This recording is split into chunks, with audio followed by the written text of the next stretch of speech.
My name's Nolan Giles. I work on the communications team at BIRKENSTOCK, and we've worked with Design Miami to bring together these 4 super talented panelists. The talk is about the intersection between design and nature. We're not going to go too deep into the world of BIRKENSTOCK. It's about these guys and what they do, but as you've seen from our jungle next door, we're pretty big appreciators of nature at BIRKENSTOCK. Obviously, it's a cork footbed, that's the core of the product.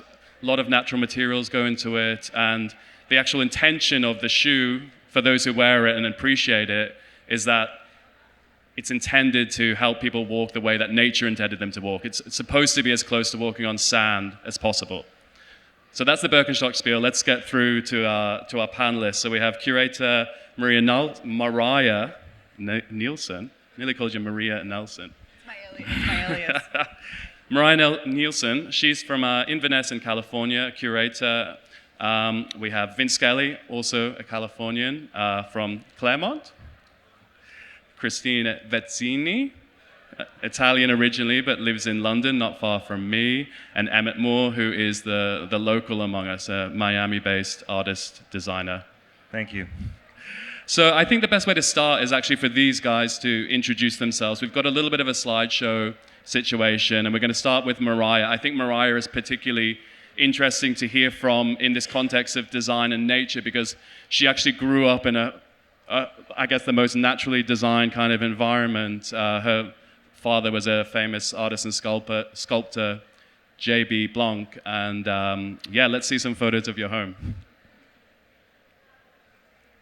Let's try anyway. Technical issues? Sorry. Was there an on button on it? No. Is it on the side? No. Sorry. On. Got it. It's all about, the on switch. That helps. Is it on your mic? Hi, everyone. Thank you for coming. So my name's Mariah Nielson. I am the director of the J.B. Blunk Estate and Blunk Space, a gallery that I established about 2 years ago. And this is a picture of me probably taken around 1987, 88, in front of a massive redwood burl. And this is the iconic material, the classic material, the favorite material of my father, J.B. Blunk, who was a California-based artist. Born in 1926, died in 2002, and since 2007, I've been the director of his estate, which has involved taking care of his remarkable hand-built home. He built this home in 1959 using all salvage materials, and it took about 4 years to build. He built it with his first wife, Nancy Waite, and they had about $1,000. So the reason that they used all salvage materials was because they couldn't afford anything else. But what that process created was this remarkable home that has an unbelievable patina. Every material has a story, some sort of interesting provenance behind it. And it's been added to over the years, so it really did become, in his lifetime, his masterpiece. And luckily, I'm able to continue to live in this home and add to it and invite artists to spend time there. The picture on the left is of JB working, and this is a piece called Santa Cruz that was commissioned by UC Santa Cruz in 1968, and it's a single redwood burl that he carved and created a seating installation from it. And I love this image because it really captures the essence of how he worked directly with the material, using a chainsaw. He would work quite quickly at times, cutting away wood with the chainsaw, and then he would take a break and reflect on the material and his process, his ideas. And this photo just captures that moment and his process in such an exquisite way. Then there's a photograph of the interior of the home, so you get a sense of the holistic craft. Everything was made in the home by either my father, his first wife, my mother, or friends. So there's a lot of layers of stories and objects. And then the image on the right is of Jenna Didier, who was one of the artists in residence. I ran an artist residency in the house from 2007 to 2011. And Jenna wanted to work with stone, which was the material that my father last worked with before he died. So she taught herself how to carve stone during her 2-month residency. And the exhibitions that I've been curating, I've been working as a curator since 2007, since I started the artist residency, typically include natural materials, and recently it's been a lot of wood. And this show was at Blum and Poe, which is now Blum, in last summer. It was last August, and it's an incredible array of furniture pieces that my father carved very thoughtfully for Anna and Larry Halprin in the 1960s, and then paintings by Larry Halprin. And this exhibition was called Same Blue as the Sky. It opened in January in San Francisco. And in both of these shows, you see the inclusion of wood, but in various states. So in this exhibition, the thoughtfully carved furniture created this really interesting contrast between Larry's paintings, which are full of movement and action. And then in this show, Same Blue as the Sky, which was a group show that I curated at Space in San Francisco, this massive redwood cypress was cut down. Actually, it was salvaged. None of the trees that Evan Shively, who created this piece, are cut down. They're all salvaged. But the cypress was cut in a very subtle way, because what Evan wanted to do was just showcase the material itself. For him, that's the sculpture. And then we included sculpture by Jesse Schlesinger and a painting by Madeline Fitzpatrick. So my work as a curator and also managing my father's estate involves a lot of collaboration. And in terms of nature, I'm most interested in the inherent quality of a work and the essence of a work, and really the essence of a process of making. How do designers work with a material? How do they evoke a form or develop a form with the material they're working with? That's what I'm interested in. And on that note, I'm going to pass it off to Vince. Thank you. Yeah. Thank you all for coming. Thank you, BIRKENSTOCK, for having me and everybody here. My name is Vince Skelly. I'm an artist and designer from Claremont, California. I make sculptural furniture out of large chunks of wood. Most of the time, those chunks are found on the side of the road, or they're sourced from sustainable, reliable places like urban tree renewal programs. There's a specific one that I go to in Southern California called Street Tree Revival. And they essentially catalog all their trees that they take down sustainably again. And they organize them, and you can really just walk down these aisles and pick from these it's like grocery shopping for logs. It's great.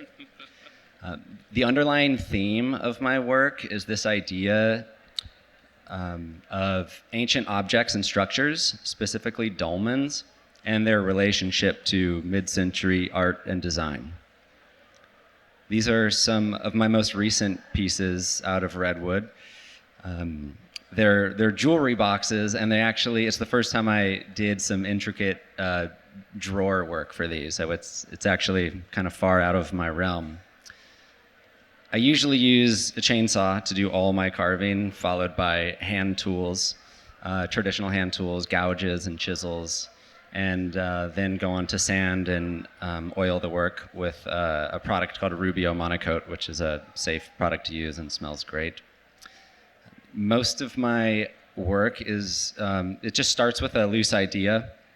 I rarely do drawings, and if I'm doing any sketching throughout the process, it's usually just using chalk on the wood directly.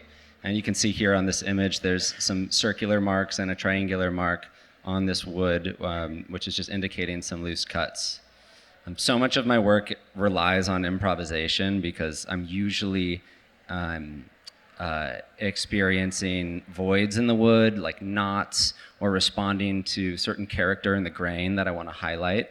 So there's a lot of pausing and stopping and thinking intentionally as I'm doing the process. And I think it's fun to use such an aggressive tool like a chainsaw in a very thoughtful, considered way like this. This is a dining table out of redwood that I made. This was the first time I actually joined multiple pieces of wood together, and kind of the only way you can do that with creating a 14-foot dining table. This is a picture of our living room in Claremont, California. Now that we have a baby, no, it doesn't always look like this. But yeah, it's filled with lots of art objects and benches, side tables, sculptures, and a lot of work from my friends and family as well. Oh, and on that note, I'll pass it on. Here you go. Thank you, and thank you for inviting me for this talk. I'm Cristina Vezzini, and I'm one half of Vezzini and Chen Studio. We are a glass and ceramic studio based in London, and we are here showing with Adrian Sassoon Gallery, also based in London. I work with my partner, who is a glass artist. I'm a ceramicist, and we love to mix ceramic and glass. We love the malleability and the connection with nature with this material. Ceramics a bit like earth, and glass is a bit like water, and they both have this connection with air and fire.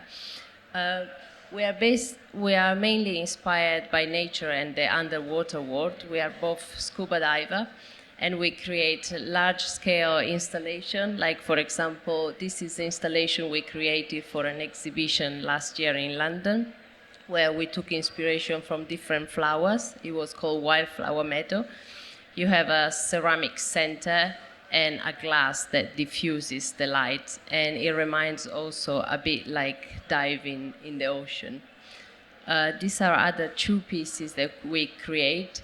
On the left side, you have foliage. It was created multiple layer of ceramic, all hand carved and dyed in different color. This was a bespoke commission for a client. A client had a space and had this idea in mind to.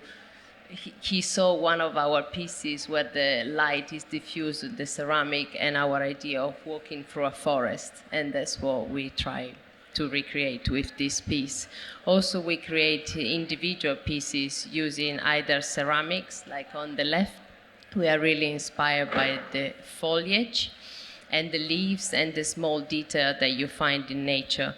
Most of our work are not representation of nature, but really is taking inspiration and looking at the small details, small texture that you can find, and also working with the material. Like, for example, this light on the right, we were playing with the glass and tried to heat it up in different direction and blow it and see where the material is taking you. So really letting the material speak. We always say it's a conversation between ourselves and the material. And this is one of the pieces we have created for this exhibition. It was inspired by the wind sailor, which are a very small creature that sails on the surface of the ocean.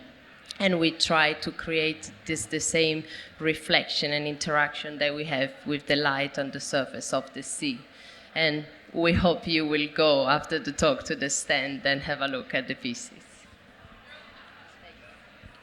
Sorry. Hello, everybody. I'm Emmett Moore. I'm a local artist and designer.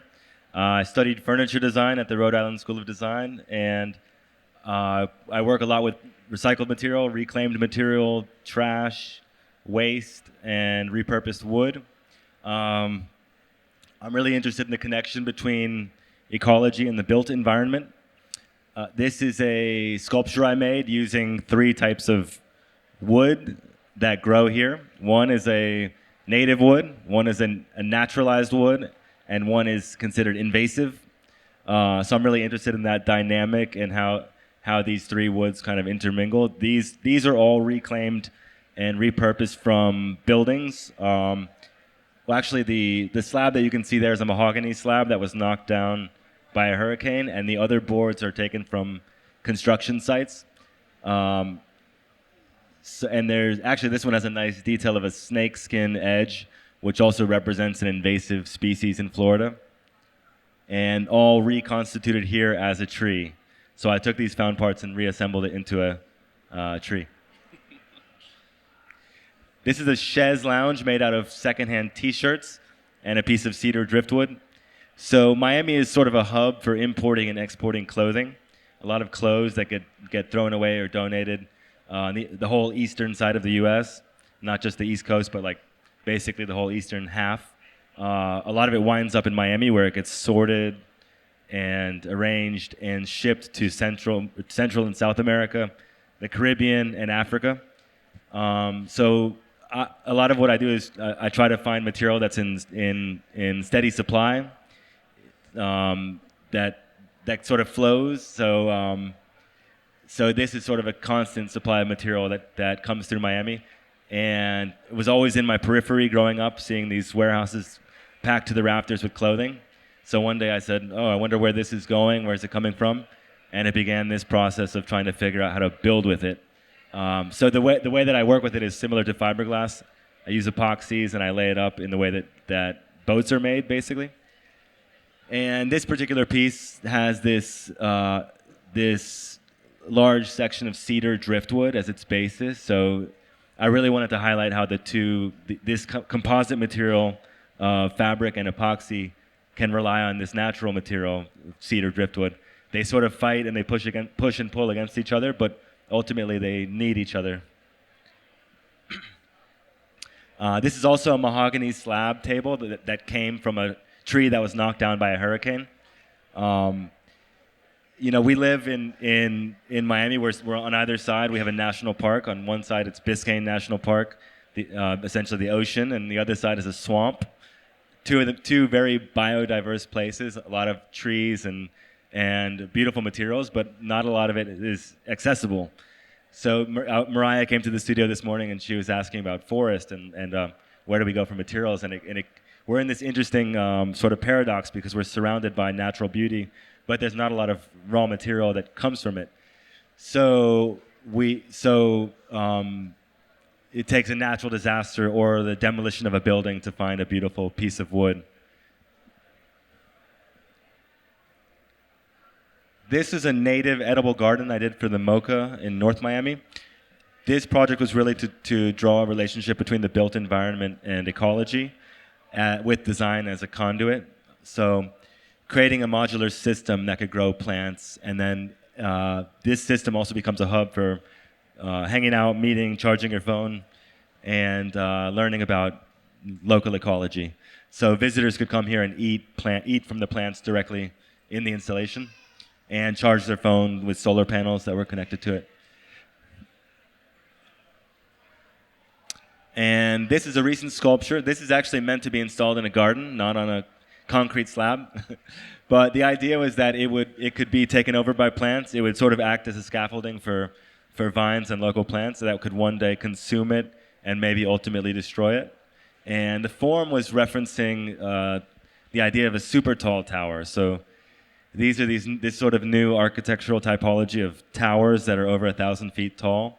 And I like this sort of paradox with these structures because they give you this unobstructed view of the horizon. So they really plant you firmly on planet Earth because you can see all around you. But then they are also this sort of perverse human-made sort of monstrosity, like phallic thing. But I find them really compelling and interesting, and that was the idea behind this. Cool. Thanks so much, guys. I've been getting to know you a little bit over the last few days and hearing about your work, and it's been super interesting to me. The one kind of question that I ask you, and everyone's eyes seem to light up, particularly you, Vincent, Cristina, is the feeling and the emotion, and I guess this creative process of actually working with natural materials, and particularly in your case, Vince, when you're dealing with, a log, you don't actually know what's going to be inside there in terms of the material, whether it's rotted in parts, how it's going to work when you actually create the piece. So maybe you can start by kind of explaining that process and telling us kind of, I guess, the joy of doing it, because it sounds like you actually don't fully know what you're going to create until you actually start working with this natural material, right?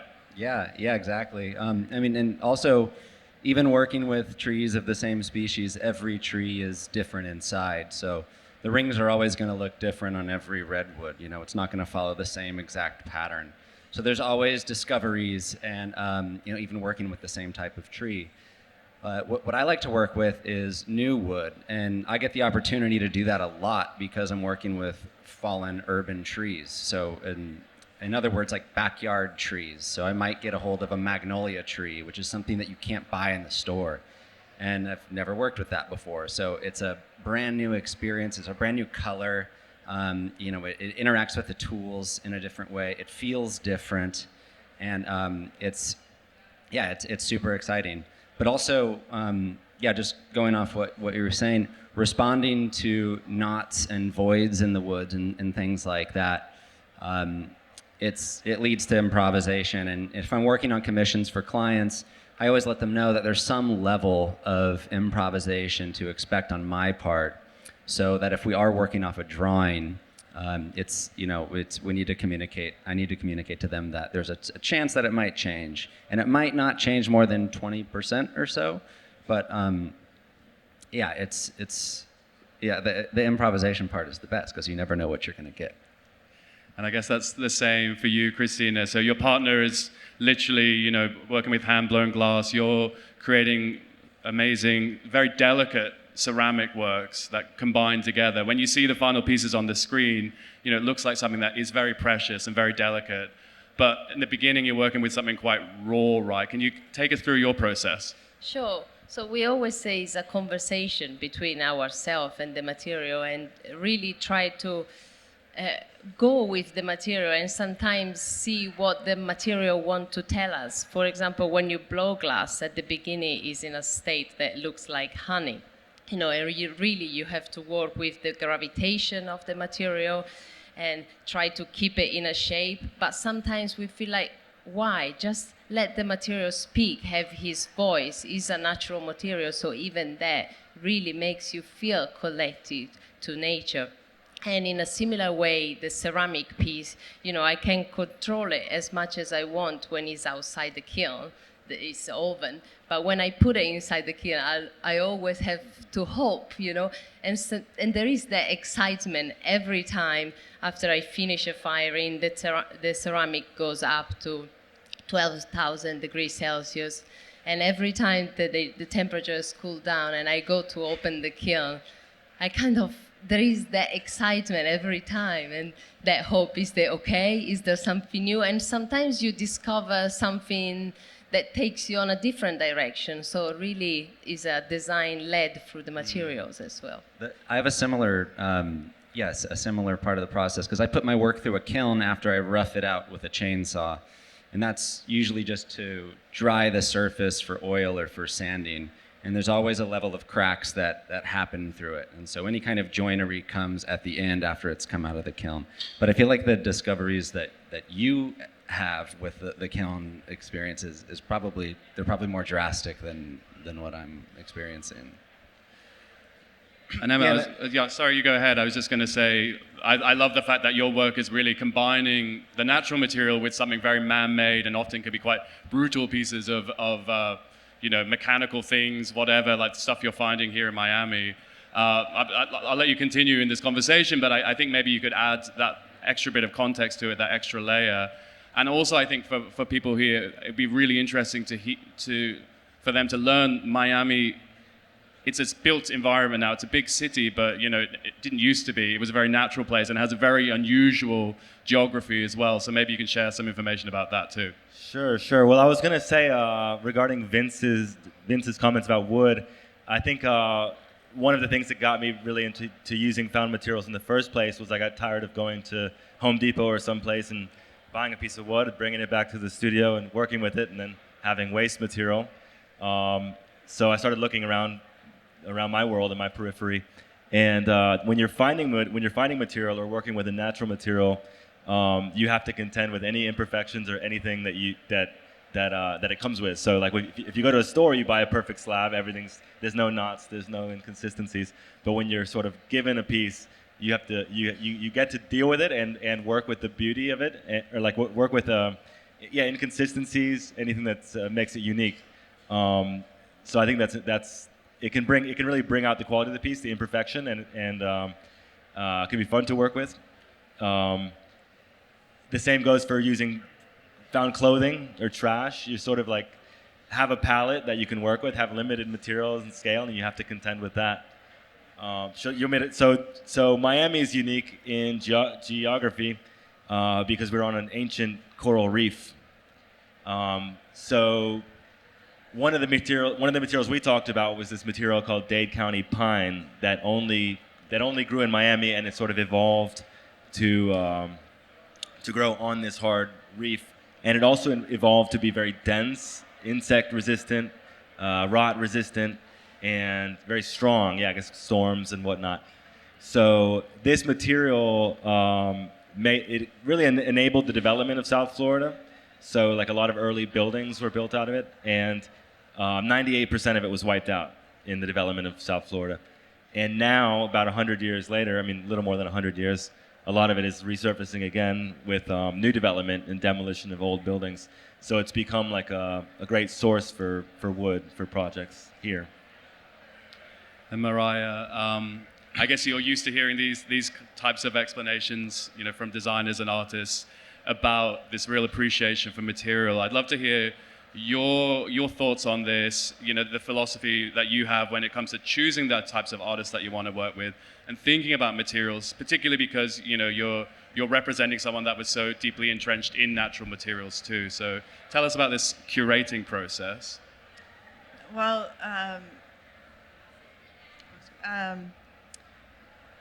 a lot of the artists and designers we invite to exhibit at Blunk Space and spend time at JB's house, because that's part of the exhibition programming.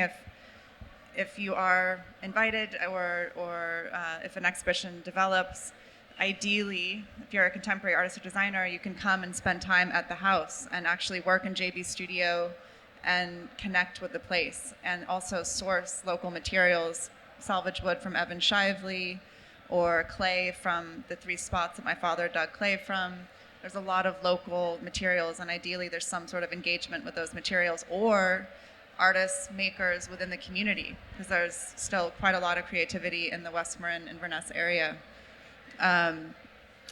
Listening to you all talk about your process is exactly what keeps me interested in this field of work, and also brings a lot of excitement and joy. And my father always talked about the element of surprise. When you're working with natural materials, there's always an element of the material being slightly out of your control, and that's actually the beauty of the process. Because if you knew exactly what the outcome would be, where would the fun be in it? And that's what my father talked about over and over again. So there's a sort of humility within that process of working with natural materials. There's a mystery that he was interested in evoking in some way. And my work as a curator, I'm basically trying to continue that and continue to support artists so that they can experience that same sensation and make work that is a result of that kind of conversation, really, like what you were saying, Cristina, that conversation with the material. And when I went to Emmett's house and studio this morning, which was really a total treat, thank you for that. We met last night at a dinner, and I invited myself over this morning because I love artist studios more than any other space. And when I walked into the house, you said, first, let's start in the garden. I want to show you the outside of the house and the garden.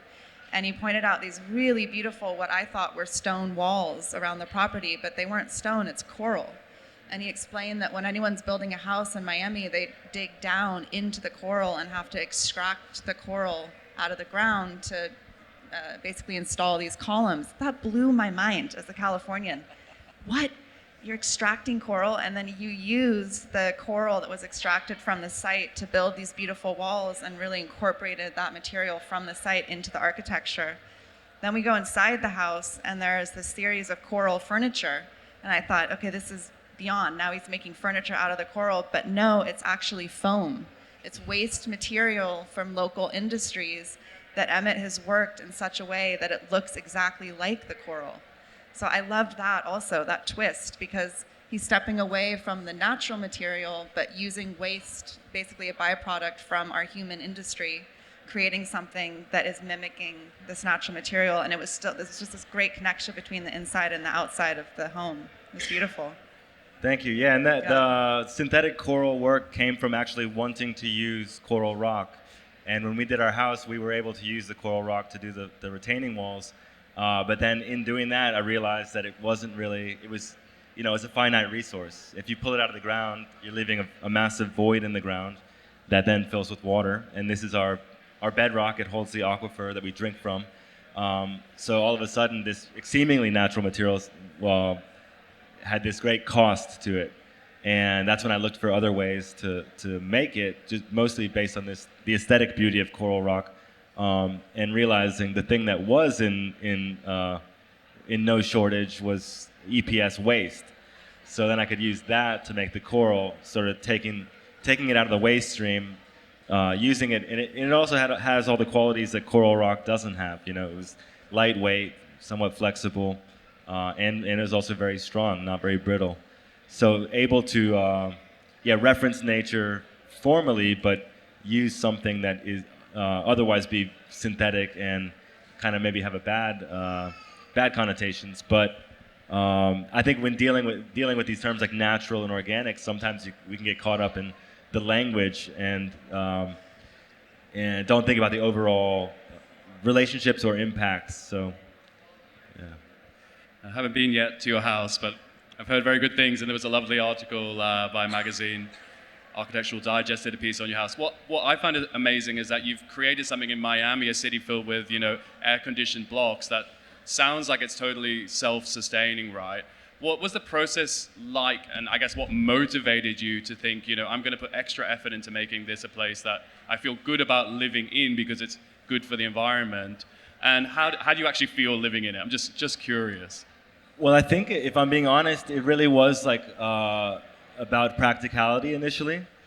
At first, I was thinking about planting a native garden because it wouldn't require irrigation and would basically take care of itself. And a lot of the other elements that are like eco-friendly were just practicality. We put solar panels on the roof. We elevated it for flooding, and it seemed all to be common sense. And then sort of in the process, realized what we were doing, and then kind of went with it. And now we're looking for more eco projects like growing oysters in the canal to clean it passively, things like this. Because once you start it, you kind of look for other opportunities. And and I think the same thing is true with the process of finding raw materials. You know, it's like in some ways you're like looking for things that are accessible, easy, and in supply. And like J.B. Blunk using the material in the forest around him and trees that were felled, and Vince's work, sourcing wood from an arborist. It makes sense, and it continues the life cycle of the object. You know, like.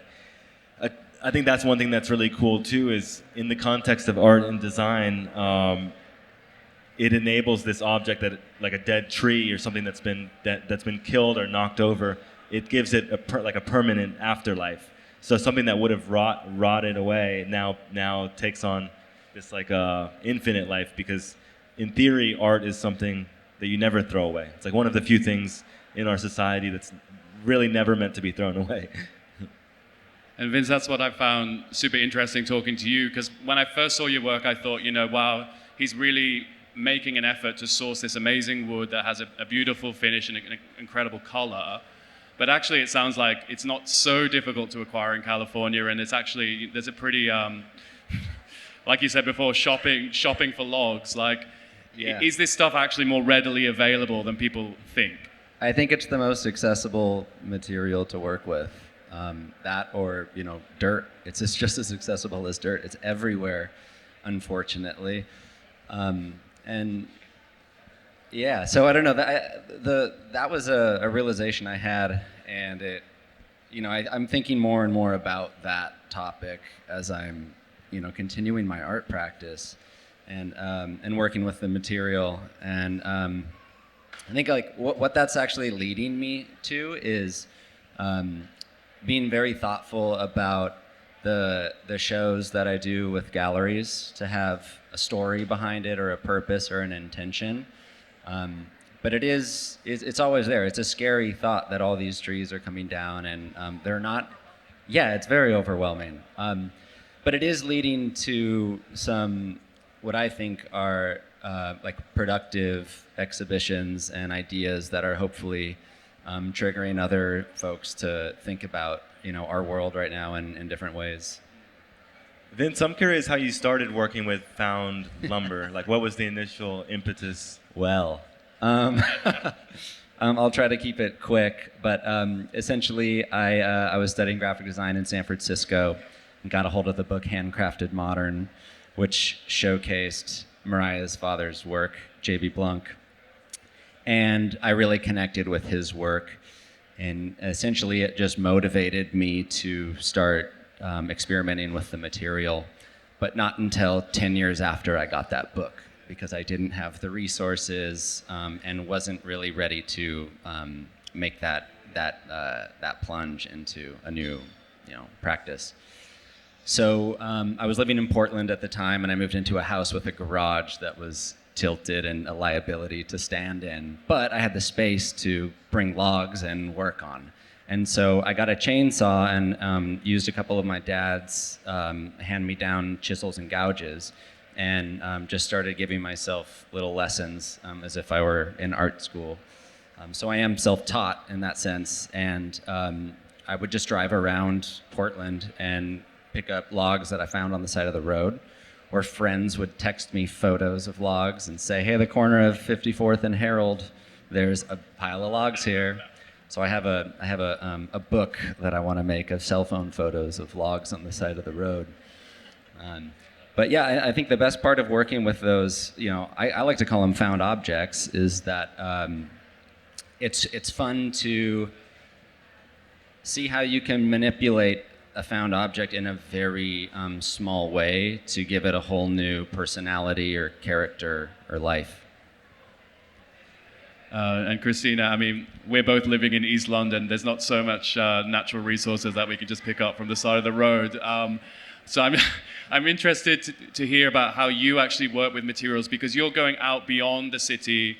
I mean, glass blowing is such a rare manufacturing element these days that even finding the places that you can work with is probably difficult. I guess a little bit of an adventure to find them. And I'd love to hear as well about the client appreciation for this, because you can see the end product and you can have a certain reaction to it, but when you actually start to understand what goes into it, where these materials come from, why you've chosen to work with them, it tells a bigger story. So I'd love to just hear about how you're finding these places that are helping you produce, and this client appreciation for what you're making in terms of process. So as I said, we are a ceramics and glass studio based in London. The ceramic comes actually from the UK, from Stoke-on-Trent. It's a city on the north of England. And for the glass blowing, our glass comes from Sweden, but we are sharing a glass facilities with other glass artists in the UK. Having a glass studio is very expensive, both in terms of the machine, but also the running of the studio, the gas, the electric. And as they are all natural resources, we really don't want to waste any of these. And so by sharing the studio with other glass artists, we can share and try to make it more sustainable in a way. Also by creating pieces that a client can have a connection to and can have a longer life, like we were talking about the longevity of these pieces. And as we are using glass and ceramic, they create both a connection to the past, but also they have a connection to the future, and they will last a lifetime. And as in London, yes, we don't have that connection that you guys have with nature. That's what we try to create with our pieces. So for us, it's like bringing the nature inside. So although in our small flat in London is surrounded by plant, and that's why I love your stand. I feel like, this, and I think we need more of these spaces where you can just relax and you feel the energy. There is nothing like being surrounded by nature. And so we hope that with our pieces, as they have that same like tactile quality, texture, the light filtering through the ceramic is a bit like when you are in a forest and you see the light through the leaves. So we try to create that kind of atmosphere. And Mariah, I'd be keen to know how you see this as well. It's a real luxury for a designer or an artist to be able to come to your property and work with the natural environment there to create things. But I guess if you're looking at the design furniture industry maybe a little bit more broadly, how can we kind of reinterpret all these things that we've talked about and apply them on a bigger scale? Is it possible? Like, how do you see it? Ooh, that's a big question, but I would say an initial way of answering that would be that ideally there's some understanding or extracting of, again, to use the word, the essence of the way that you're working, and somehow being able to apply that methodology to a larger production. Whether it's about a certain approach to the material or the attitude or the methodology. I think it's really about some sort of extraction of that very particular inherent quality of the way that these people are working. Somehow I think there is a way of bringing that into a mass production scale or a larger production scale. But it's a challenge, it really is. But there's a lot of salvaged material, like Vince and I were talking about. There's a lot of salvaged wood in California, and it would be great if industries could somehow start to harness a lot of the waste and byproduct. I think it's beginning to happen, to be honest. It just needs to happen more. And more experimenting and more testing needs to happen. And I think more collaborations with designers, to be quite honest. I think bringing designers into companies to help develop products is a great idea. If I was in that position, I'd do it. But I'm just running the Blunk house, so. I think it's also working together, no, with the community and that connection. Like in nature, everything is connected. So maybe if we were going to work more together, that will bring more hope for the future, I hope. And on the topic of community, you've created this beautiful lounge space in the Bass Museum around the corner. I would recommend everyone go and check it out after they've had a drink with us at our drinks at 5 o'clock. How does the city of Miami react to your interpretation of the place and the work that you're doing and the commentary that you're making on it? You know, you've chosen to be based here, you're growing your practice here, and I'm guessing you're growing the community around it, but is it a big awareness exercise for you? Do people get it straight away? Like, how do you tell that Miami story in your work? Yeah, well, I think it's an ongoing conversation, and I think that's what it's all about. Like, I think the things that designers here, Design Miami, or small scale designers do, influences the bigger picture. And I think even in subtle ways, even just keeping the conversation going like we're doing right now. And I think my work here has been similar. A lot of the things I'm working with, like Dade County pine, or referencing coral rock, or the clothing industry, or even wood that's knocked down from hurricanes or from torn down buildings. A lot of people know these things intuitively, I think. Like, they see the warehouses full of clothing, they see freighter ships coming in and out of the port, and some of them say, "Oh yeah, I know what's going on here." Or even the Dade County pine thing. It's a term that's been floating around, and people are getting more and more familiar with it. It used to be more like makers and craftsmen that they would sneak onto construction sites and get the wood before it was put in a dumpster. But now you're starting to see it everywhere. So I think, I think this is definitely a receptive audience, and I think it's just a dialogue with everything. And it's like, I see everything as a giant network, and keeping it moving forward is what we want to be doing. And Vince, in terms of this dialogue, I guess, I don't know how much you're conscious of it when you're practicing, but you had an amazing exhibition called After the Storm, where you're working with nature, trees that have been blown down, probably maybe due to climate change, maybe due to the way that this world is changing. Are you directly trying to bring an appreciation to this and make people understand that maybe these resources are more available now because the climate's changing and storms are more common? I'd love to hear firstly about the actual exhibition itself, because I think the backstory is super nice, and maybe how it kind of plays into this bigger conversation. Yeah. So back in January 2022, there was a windstorm that came through my town, Claremont, and it knocked over 300 trees. And during that time, I was working with a gallery called Tiwa Select in LA, and we were trying to come up with an idea for the show. And we were kind of scratching our heads for weeks, and then this storm hit, and all of a sudden there was too much wood to work with. So it became the idea for the show. And weeks after the storm, I would drive around in my truck and with my chainsaw and my crane, and I was clearing driveways, the skate park, the public parks, everything, and just bringing up wood into my truck and back into my studio. and without permission. But there was too much wood falling down for the city to handle on their own. So it kind of felt fun to. It's just like a scavenger, public service scavenger hunt kind of thing. And I think that, what we're talking about is, I think it's just obvious in the work that I'm doing. I don't think anybody is, and if they are, they shouldn't be really harvesting wood at this point in time. I mean, there's no need for it.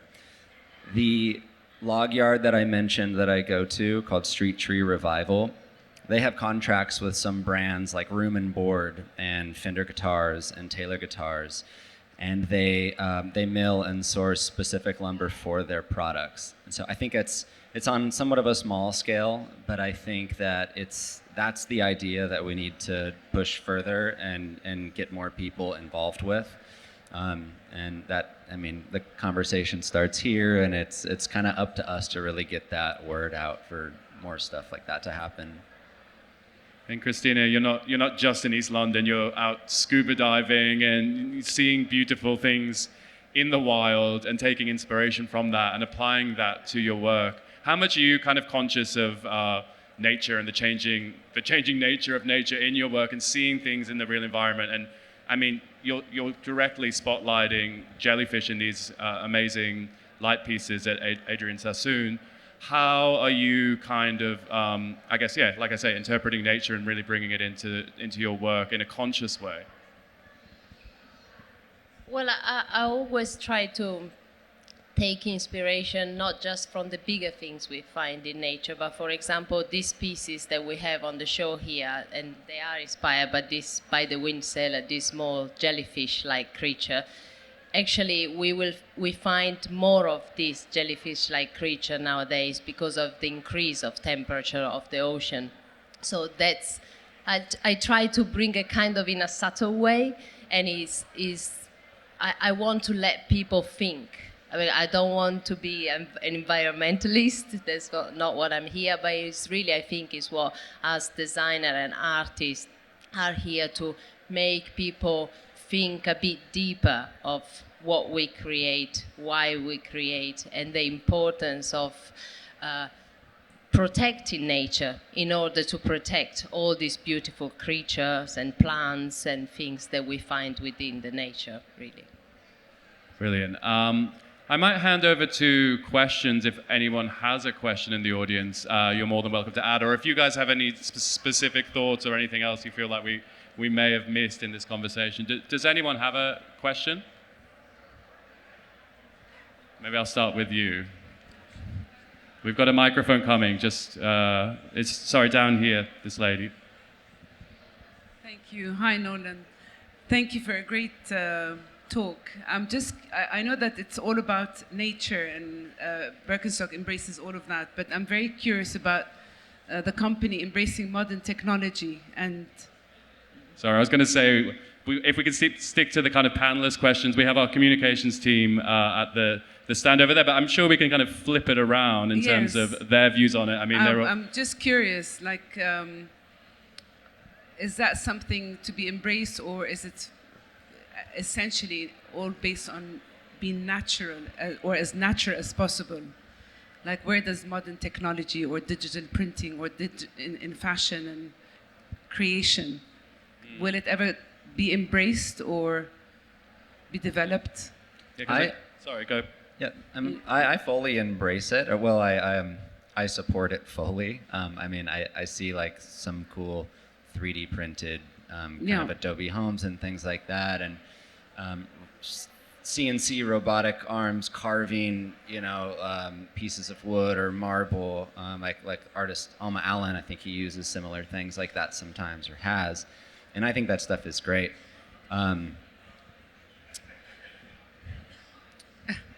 On the flip side of that, I like to have a very small toolkit, and I like to work with my hands, and I think I'm just going to stick with that. I think there's enough of that going on, basically. and I like it simple.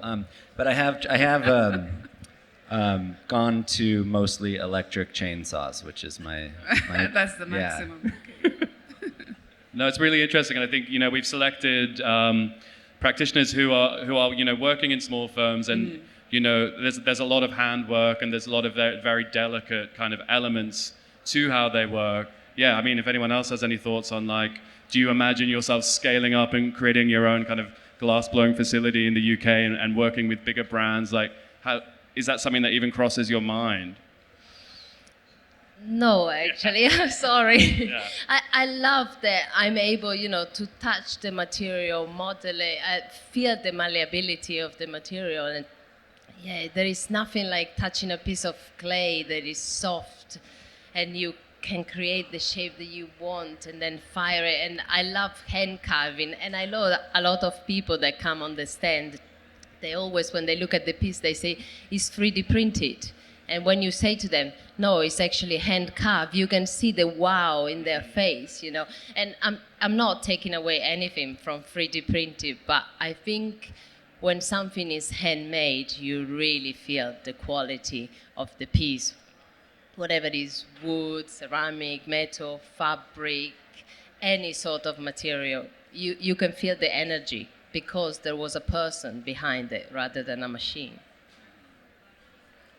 I think there was another question at the back, maybe? Oh, just here, sorry. Hi, thank you. Thank you for being here.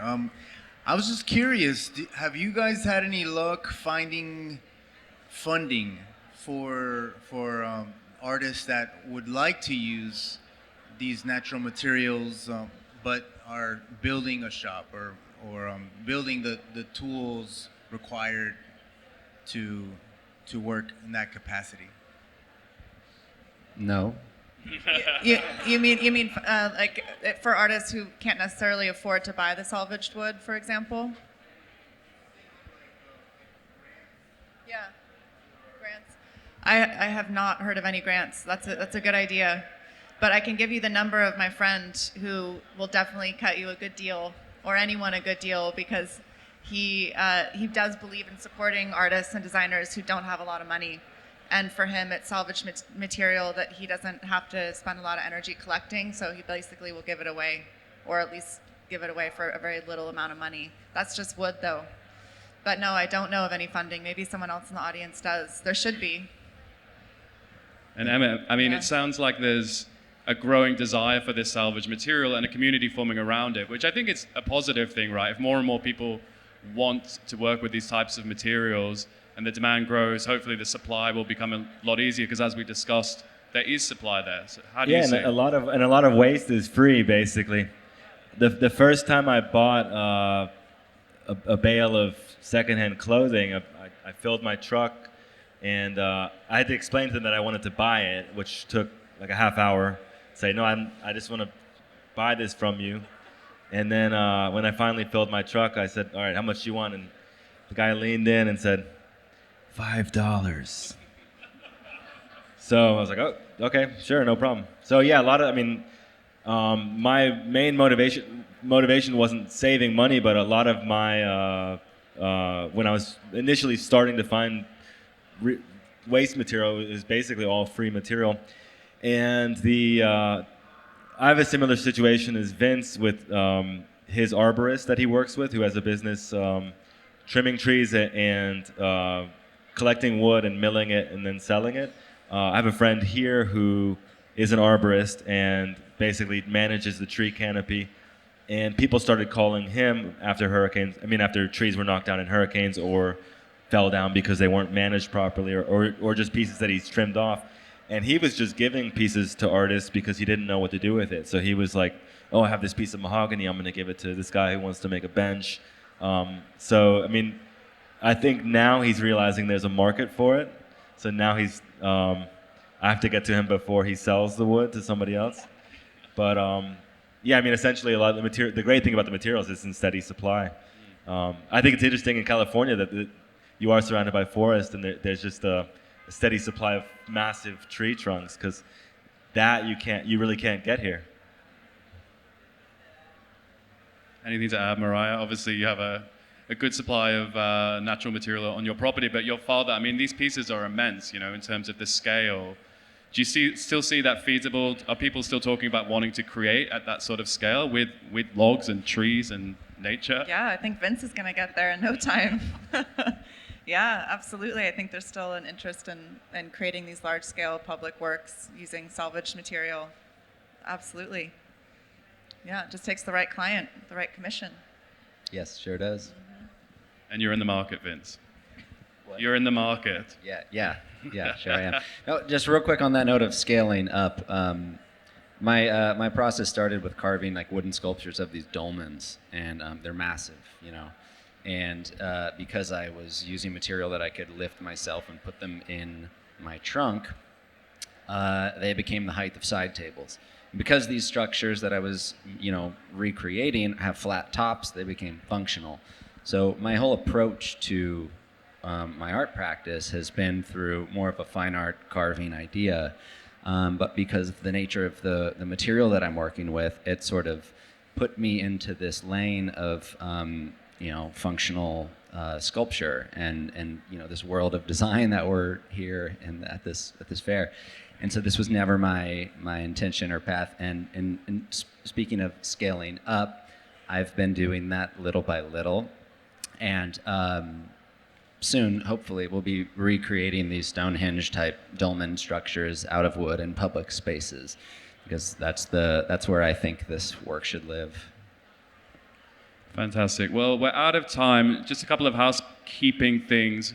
We are doing a cocktail over at the BIRKENSTOCK jungle over there. There are leather bracelets with a colleague at the back, so you're more than welcome to grab them and join us for a drink after. But I just want to say, firstly, a huge thanks to Design Miami and the team here, and to our beautiful, lovely panelists. Thank you so much, guys. Thank you, everyone.